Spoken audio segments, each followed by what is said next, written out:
Of the semester. This video is one of two recorded lectures for the first week intended for students in ABT 110 or ABT 180 at George Mason University. Really the same course with slightly different numbers and names, and both will have the same agenda this year, which is to introduce you to the creation of images and messages on the computer. So the class assumes you know nothing about computers or creating images on computers. I know that's probably not true for some of you, but that's the assumption. So for this first of two lectures, I wanted to just introduce you to the concepts involved in creating digital art, and then we'll look at a few examples. So what is digital art anyway, assuming we know nothing at all about it? Well, slide issue here. Well, wait, here we go. First, what is art?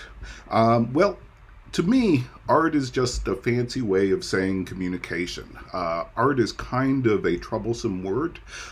We tend to mix art up with ideas of quality. So you might hear someone say, oh, he's not just a chef, he is a true artist. Or you might hear a poet describe themselves as an artist. It really doesn't, because they're saying they're good at it. It's just a little bit of a confusing way of tangling up something about the quality of it with what it really is. So the way I approach art is it's really just communication. And in this class, what we're going to be looking at specifically is visual communication. And everyone who is a visual communicator is trying to communicate an idea. And so on the left, we have Marcel Duchamp's version of the Mona Lisa, which he has put a little mustache and beard on. He's trying to communicate ideas about ancient art or about old art. And on the right, we have a poster, or rather a magazine ad for Nutella. And it's trying to communicate that Nutella is good and you should get something, you should eat something, you should get some and eat it. It's a communication on, in this case, behalf of a client. But it's misleading, I think, to think that one of these is necessarily a more inherently commercial venture than the other. Artists are trying to support themselves by selling their work, by marketing their work, by doing commissions maybe, and commercial artists are working on behalf of clients, in just like painters are in a lot of cases. And then the same is true where I have a little bit of poetry at the bottom there by Robert Frost, and poets are trying to make a living as well through their art. So I think it's a mistake to say one of these is an inherently commercial operation and the other isn't.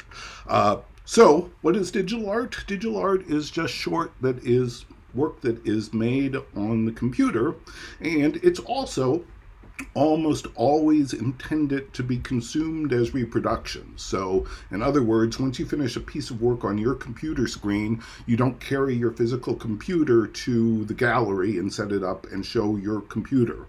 Rather, it's going to be shown on a display. If you're a web designer or you're creating images that are going to be displayed on a website, those images are conjured up over the internet on the consumer's screen. And I do a lot of web work, but I'm not a web designer.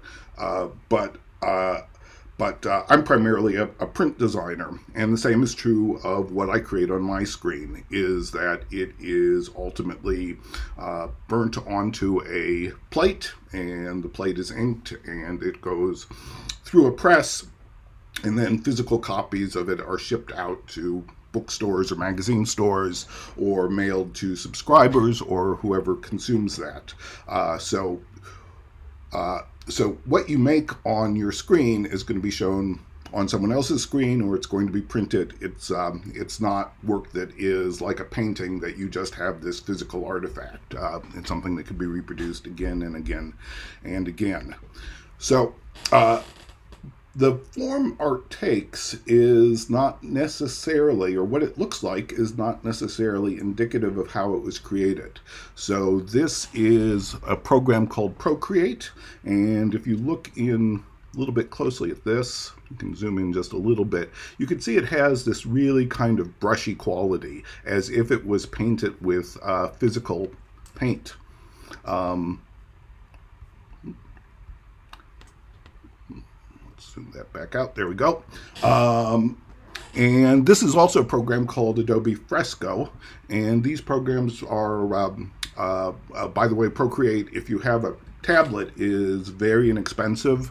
It's about $10, and Adobe Fresco is free, although if you're an Adobe Cloud subscriber, you can get some extra benefits of using it. And even more amazing than the other one is this one, which looks like very natural sort of watercolor.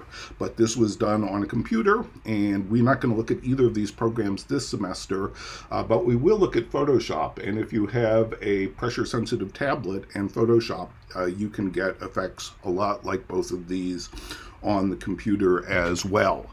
Things could look very naturalistic even though they are done in a digital means. Now, a lot of you are headed for a career as graphic designers, and so a lot of you will eventually be working with words and typography mixed in with your images, but that's not really a distinction between fine art and commercial art either. This is a painting by Besquet, who died a decade or two ago now. I think he had a bit of a substance problem, but he used a lot of words in his painting. And also, it's not necessarily a question of precision. We think of computers as fast and precise, and that is certainly true, but human beings are just as capable of precision as machines are. This is not created on a computer. This was created on March 11, 1967 by an artist, Kawari. And what he did over the course of his career is basically this painting. He painted the day's date on it every day, and he did it in this very precise language, very precise style rather. And so most of what you see on the computer that's precision, you might see typefaces that seem very precise, but most of them were originally based on things that were drawn by hand or cut by hand. And those of you going on to typography will learn a little bit more about the history of that as we move on. So the other thing about creating art on the computer is that everything that you save on a computer is ultimately in binary code, just a bunch of zeros and ones. So you conjure up a picture on the computer and it looks to you like a painting, but the way the computer is thinking about it is just a whole bunch of zeros and ones. So what we'll be working with is interfaces for manipulating those. There are very few people who can actually type directly into zeros and ones, but to get that working, you eventually need someone at the beginning who can do zeros and ones and who can create some sort of interface. And then you have computer codes, which are also just really a kind of precise interface for working with what the computer does natively, which is just binary code. Even this picture ultimately is saved to this computer, my computer, as a bunch of zeros and ones. But for you and for our purposes, the way we'll be thinking about images on the computer is they're really going to take one of two forms. And the first of these is pixels, and you've probably seen pixels before. You probably have a phone with a camera in it. And every time you take a picture and it appears naturalistic on your screen, if you look at it really closely, and you can see I've sort of zoomed up on it on the right side, it's really just a very precise mosaic of squares, each of which has a particular color associated with it. And you can see I've just circled the approximate area on this bouquet of where we are looking, and you can see those little squares. And so if you're working with pixels, And in Photoshop, that's the second program we'll be looking at, is primarily a pixel-based program. There are some exceptions to what you can do in Photoshop in that regard. But when you're working with pixels, that's something you have to be careful about, is that your resolution is high enough so that your colors appear smooth and naturalistic, and that the consumer of the product does not see those pixels. That is not really much of a problem anymore. The camera on your phone takes up image, way bigger than you would need for most purposes. I mean, that may not be true if you decide to zoom in on that picture. If you want to just take a little small part of it and make it big, you might start to see those pixels like we're doing here. But for most purposes, most modern images, most modern cameras take images that are way bigger than you would need for anything else, with rare exception. Now, if you're looking at pictures that were taken 10 or 15 years ago, or scans that were made 10 or 15 years ago, that may not be true. Those might get a little bit rough. And I describe that sort of as a mosaic. It's not quite an apt expression. Here's a real mosaic, and here we can see each one of these tiles is holding color and forming a picture just like those, but the mosaic artist can put those tiles in a different shape. So we have this round shape, and we can have these tiles that are sort of conforming to the contours of this person's face. Now, the other way computers think about information is as mathematically described curves. So in other words, there is no pixels on this page. What we have here is some shapes, and they are just descriptions of these shapes. And if you think about the side of a triangle or the side of a rectangle, and you've often heard that a straight line is the shortest amount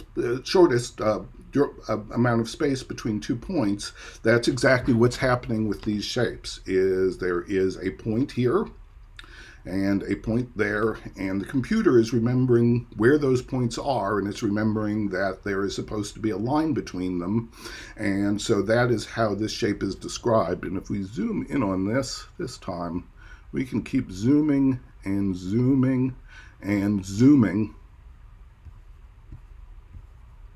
and we never lose any of the sense of that shape. And that shape stands up no matter how big or small you make it, because it's just a mathematical description. And all of the typefaces you use on your computer, whether you're writing a term paper or whether you're designing something, or looking at the typeface at the bottom of this here, all of those are described like these shapes are. And not this week, but next week we'll talk about how you can create those shapes. And those shapes are really at the heart of creating visual images on all of these computers, is creating those vectors and working with vectors. And InDesign and Illustrator is a program we're going to look at for the first few weeks, are all primarily vector-based. You can bring pixel images into them. You can use pixel images, but what they are doing is primarily a vector-based system. Now, ultimately, whether you're starting with vectors or whether you're starting with pixels, whether you're working with Photoshop or something like Illustrator,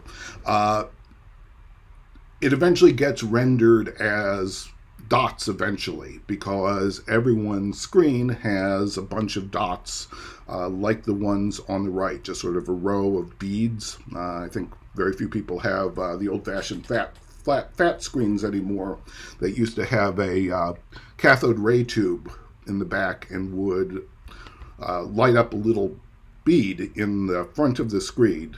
This is an LCD screen, and so each of these is just glowing accordingly. And if you were to look at your screen or my screen very close, you'd see something very much like this. It's just a row of beads.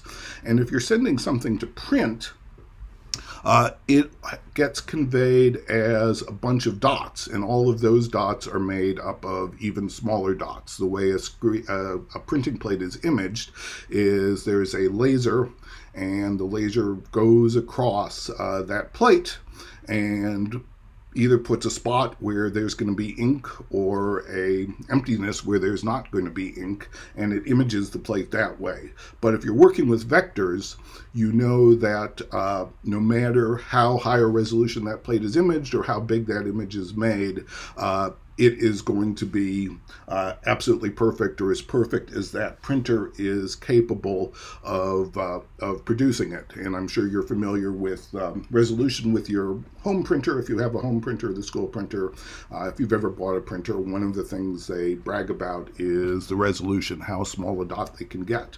And the smaller dot they can get, the smoother the image is rendered. Now, most of you who have worked with home color equipment know that you have 4 canisters of ink or 4 canisters of toner, or however that printer works, for most printers anyway. And these are them. Cyan, magenta, yellow, and black are the 4 colors you need. And what the computer is doing is just like you did in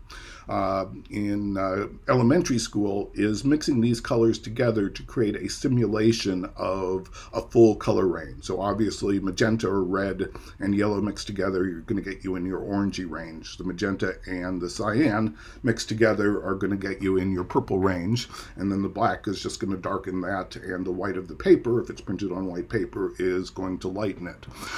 That is not true of with screen. The colors on screen are in RGB. It's a different color system, and I talk in later classes about the relationship between these 2 color systems. It's not arbitrary. It seems like they have nothing to do with each other, but they do actually kind of work in a system that you will be introduced to probably later. And that is my last slide, and so that is the end of this lecture.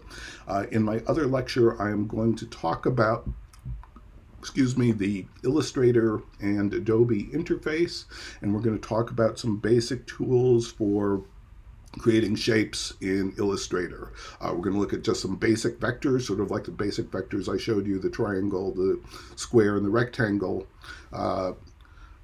and the circle rather, and how you make those and things you can do with them and manipulate them.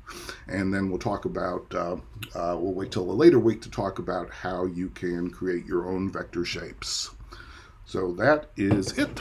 And I'm looking forward to seeing you all either Wednesday or Thursday for the first time.